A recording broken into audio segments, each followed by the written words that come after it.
جوہر سلیم صاحب، میں نے جو گزارش آپ کے سامنے پیش کی تھی، ایک تو فارس نیوز نے اس متعلق کیا کہا ہے، دوسرا IRGC کا اس متعلق کیا کہنا ہے. سوال بنیادی کیا ہے کہ ایک امپریشن کہ کیا ابھی بھی ایز آف ناؤ آپ کو لگتا ہے کہ کیا امریکہ اور ایران میں یہ جو MOU ہے اس پر کوئی اختلاف پایا جاتا ہے، اور پھر جو بنیادی نکات ہیں جس میں اسٹریٹ آف ہارمز کا کھولنا، پھر مالیاتی کچھ فائدہ ایران تک پہنچنا، آپ کو لگتا ہے کہ یہ اس سلسلے کی پہلی کڑی ہے اور یہ اپنے منطقی انجام تک پہنچ جائے گا، یہ اسی طرح سے معاملہ انیشیل لیول پہ اگر کہیں تو؟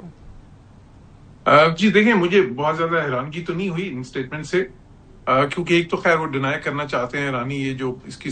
سمبولک سگنیفیکینس کہ وہ ٹرمپ کی سالگرہ کے دن یہ جو ہے نا ابتدائی معاہدہ ہو MOU، تو وہ تو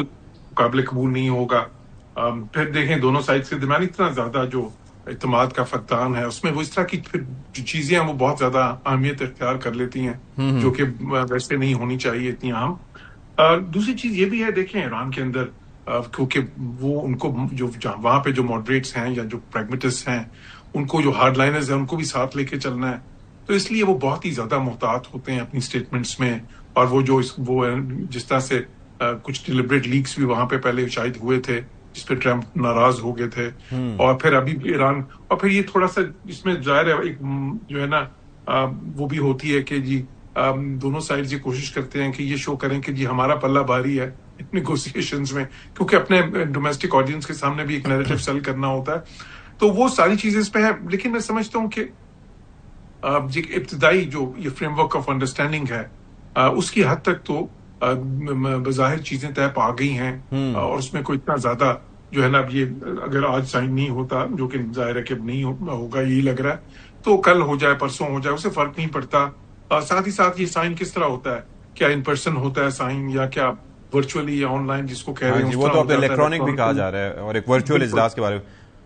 میں that's going to be a new to be honest. ویسے دیکھیں وہ اس سے بھی کوئی فرق نہیں پڑتا، اور وہ کوئی ایسا نیا نہیں ہے ڈپلومیسی میں. اب یہ چیز جو ہے پچھلے کچھ سالوں سے ہو رہی ہے، کووڈ ٹائمز کے بعد سے ورچوئل کانفرنسز ہوئی ہیں باقاعدہ.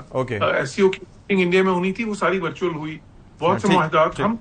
کرتے ہیں معاہدات، اب تو وہ بھی کافی سارے ورچوئل اس طرح ہو جاتے ہیں جو ہے نا دونوں سائڈز کر لیتی ہیں، کیونکہ جب آپ ورچوئل کرتے ہیں تو آپ دکھاتے ہیں کہ وہ سائن ہوتا ہے، سارا کچھ اسکرین پہ نظر آ رہا ہوتا ہے، پھر پوری دنیا دیکھ رہی ہوگی اس کو، اور اس کے بعد دکھائیں گے کہ جی اس پہ سائن کر دیا اور یہ ہے. تو اس سے وہ کوئی بہت زیادہ اس جو ہے نا اس کی جو آپٹکس سے فرق نہیں پڑتا. اصل چیز یہ ہے کہ یہ ہو جائے، جو کہ میں سمجھتا ہوں ایک بہت اہم قدم ہوگا، لیکن پھر بھی پہلی منزل ہے. اس کے بعد جو پیریڈ آنا ہے وہ جو 60 دن کا، وہ بھی جو ہے نا کرٹیکل ہے، کیونکہ ابھی تو نیوکلیئر پہ بات ہی نہیں ہو رہی نا. یہ بڑا امپورٹنٹ چیز ہے. حذیفہ، ایک چیز ذرا سمجھائیے گا کہ یہ ابھی نیوکلیئر کے معاملے کو پس پش ڈال دیا گیا ہے، لیکن جو ٹرمپ نے اپنا ٹروتھ سوشل پر بیان دیا اس کے اندر بھی کہا کہ جی پہلے یہ ہوگا، اسٹریٹ آف ہارمز کھل جائے گا، پھر اس کے بعد آگے جا کے جی ہم وہ ڈسٹ نکالیں گے یا وہ ایران میں ہی نکالا جائے گا، وہ جو اپنی جگہ. لیکن آپ کو یہ لگتا ہے کہ اسپوائلر یعنی کہ اسرائیل جس نے اپنا شیطانی کردار ادا کیا اور فروری 11 کو یہ منصوبہ ان کے سامنے بیچا، یہ جو آج جو سوال اٹھ رہے ہیں کہ جی کیوں اس معاملے پر کافی تقسیم پائی جا رہی ہے ایران میں، کیونکہ ان کی قیادت کو آپ نے قتل کر دیا، تو کوئی بچا ہی نہیں اس وقت انیشیل لیول پہ، اور جو آئے ہیں وہ مزید ہارڈ لائنرز ہیں، تو یہ مشکل تو خود انہوں نے کریٹ کی تھی. تو ابھی بھی اسرائیل کا کردار اپنی جگہ موجود ہے، تو آپ کو لگتا ہے کہ کچھ مشکلات مزید پیش آ سکتی ہیں اس میں؟ دیکھیں اشفاق علی صاحب، اس میں گزارش یہ ہے کہ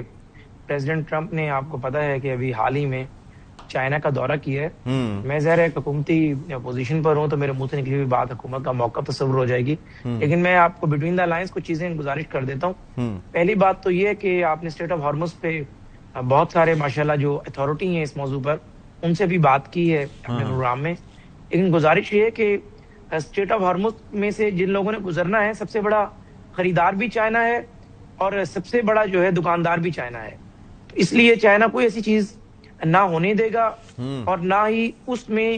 ایران کو چائنا کی آشیرواد حاصل ہوگی، جس کے بعد میں معاشی امپیکٹس دنیا بھر پر پڑیں گے لیکن چائنا پہ ذرا زیادہ پڑیں گے. اس لیے جو چیزیں طے ہونی ہیں وہ آلریڈی طے ہو چکی ہیں میز پر، اور ایک ایسا حل نکلے گا جو دونوں کے لیے ون ون پوزیشن ہوگی، اور کوئی ایسا نیا پریزیڈنٹ بھی سیٹ نہیں ہوگا جس سے کوئی اور جو اسٹیٹ کو یہ کہے کہ جی ہم بھی اس پہ جو ہے اسی قسم کا ٹیکس امپوز کریں گے جو اسٹیٹ آف ہارمز پہ ہوا. ٹھیک ہے. دوسری بات آپ کی نیوکلیئر کی ہے، وہ بھی بڑی اہم ہے.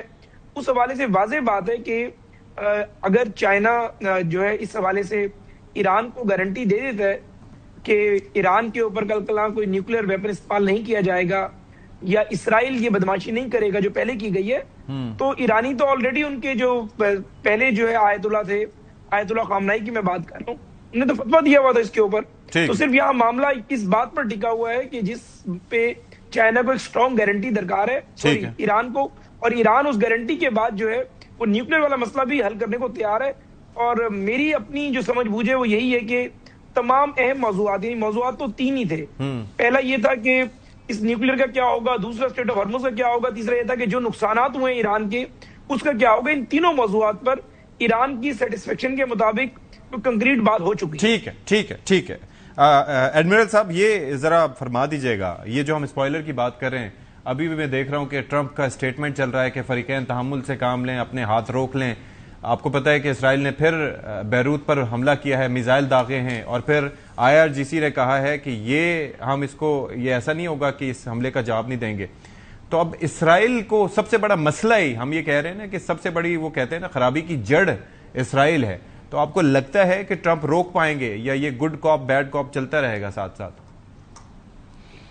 جی بہت امپورٹنٹ سوال ہے. دیکھیں یہ جو ایران اور امریکہ کے درمیان معاہدہ ہو رہا ہے یا بات چیت ہو رہی ہے،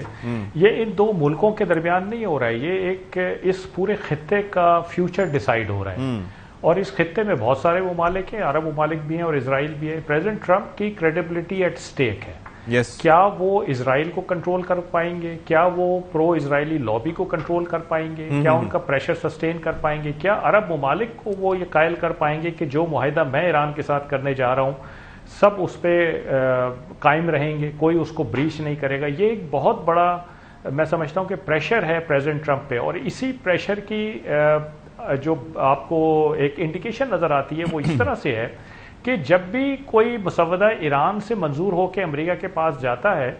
تو پریزیڈنٹ ٹرمپ اس کا موازنہ کرتے ہیں اس پریشر سے جو ان کے اوپر ہے، جو اسرائیل پرو اسرائیلی لابی، ریپبلکن رائٹسٹ ہیں اور جو ان کے عرب فرینڈز ہیں، ان کی طرف سے جو پریشر ہے اس سے جب موازنہ کرتے ہیں تو وہ مسودہ ان کو ہلکا نظر آتا ہے، تو وہ پھر واپس اس میں تجاویز ڈال کے بھیج دیتے ہیں. لیکن یہ بات بھی صحیح ہے کہ پریزیڈنٹ ٹرمپ اس میں سے نکلنا چاہتے ہیں. چلیں اچھا، جو اسرائیل اور پرو اسرائیلی لابی ہے ان کو یہ پتا ہے کہ امریکہ کئی دہائیوں میں اتنا ساز و سامان لے کر یہاں پر آیا اور پتہ نہیں پھر دوبارہ کب آئے گا. تو اسرائیل اور مطلب اسرائیل کو روکنا بہت ضروری ہے. We have our fingers crossed.